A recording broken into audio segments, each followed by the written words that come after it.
लोकसभा चुनाव 2024 की तैयारी जोरों शोरों से चल रही है। वहीं नामांकन का सिलसिला भी जारी है। इसी क्रम में भारतीय जनता पार्टी की ओर से पाली जिले में नामांकन दाखिल किया गया।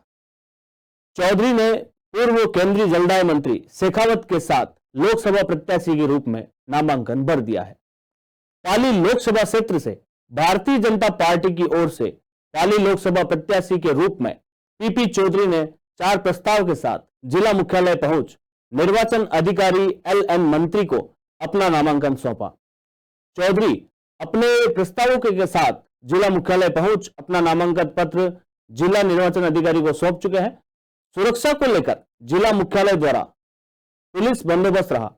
नामांकन पत्र सौंपने के बाद जोधपुर से आए गजेंद्र सिंह शेखावत ने मीडिया से रूबरू होते बताया कि भारत के प्रधानमंत्री मोदी के अब की बार 400 पार और राजस्थान में 25 सीट वापस बीजेपी की झोली में डाल तिल्ली लगाएंगे। पाली लोकसभा से पीपी चौधरी को भारी मतों से जितवाने की अपील रखी।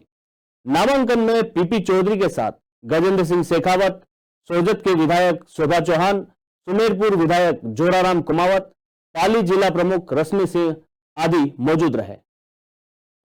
को साकार करने के लिए भारतीय जनता पार्टी देश भर में फिर एक बार मोदी सरकार और अब की बार 400 पार इस नारे के साथ ये चुनाव के मैदान में 2014 और 2019 के लोकसभा चुनाव के रण में जिस तरह से भारतीय जनता पार्टी के पराक्रमी कार्यकर्ताओं के पुरुषार्थ और भारतीय जनता पार्टी की विचारधारा पर विश्वास रखने वाले देश भर के करोड़ों लोगों ने तमाम प्रयासों को झुठलाते हुए 2014 में पूर्ण बहुमत की सरकार बनाने का अवसर और 2019 में 300 पार के नारे को साकार किया।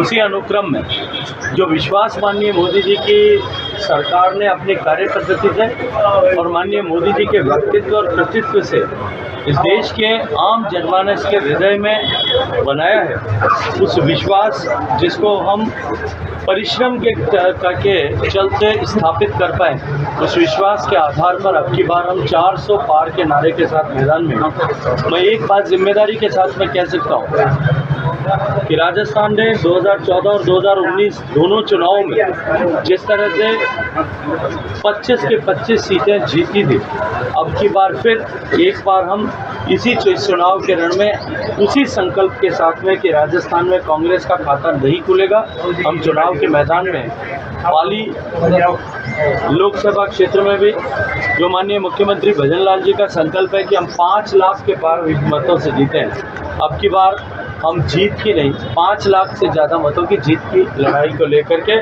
आज नामांकन भर के चुनाव के रण में प्रवेश करें। बहुत बड़ा आरोप है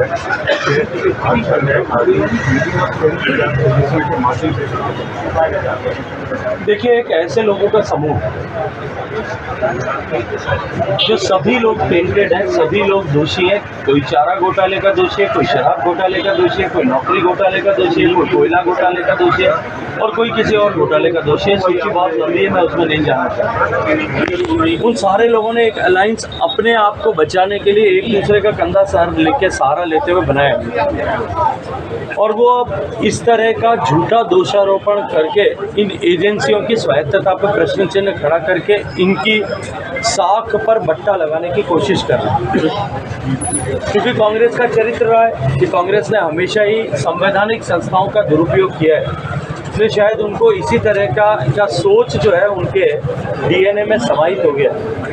जहाँ तक ED का प्रश्न है, एनफोर्समेंट डायरेक्टरेट ने अब तक कुल 2014 से लेकर के 2024 तक इस 10 साल के कालखंड में कुल जितनी कार्रवाई की है, उसका जो कन्विक्शन रेट है, जो चालान होने के बाद में सजा होने का रेट है, वो 96%। भारत की नहीं, दुनिया की किसी भी इन्वेस्टिगेशन एजेंसी का ये कन्विक्शन रेट नहीं है। और लोकसभा के पटल पर लिखित प्रश्न के उत्तर में ये जवाब दिया गया था कि जितने लोगों के खिलाफ कुल कार्रवाई हुई है उसमें से मात्र 3% किसी न किसी रूप में जनप्रतिनिधि थे या हैं।